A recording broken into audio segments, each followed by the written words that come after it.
Hi, I'm Renee Haas. I'm a licensed marriage and family therapist and a life coach, and today I'm going to talk about timeouts.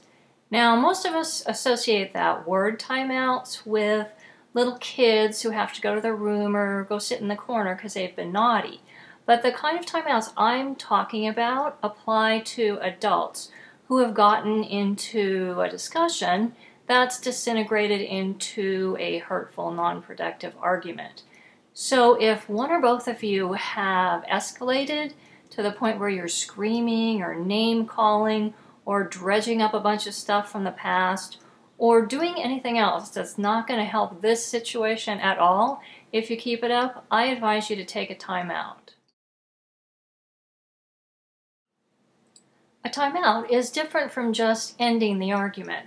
A lot of people will depart from a fight by saying something like, okay, this conversation is now over, or they'll just storm out of the room.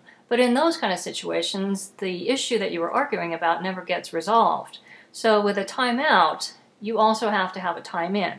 And what I recommend is that within 24 hours, the person who initiated the timeout also takes responsibility for restarting the conversation with their partner. You might say something like, hey, is this a good time to talk? I was hoping we could finish up talking about what we were arguing about last night, about our credit card bills or my mother or whatever the topic of the conversation was.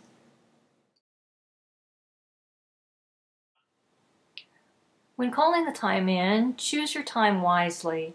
For example, if your partner isn't really a morning person, don't hit them up first thing in the morning wanting to talk.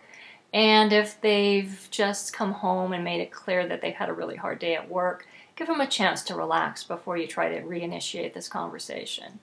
And once you do start talking again, if things start getting ugly, nip it in the bud right there. It's perfectly fine to have heated, passionate discussions if that's your style. Just make sure that your language and your tone and the way you approach your partner keep you on track to have a good, productive conversation, not a destructive argument that's just going to damage your relationship.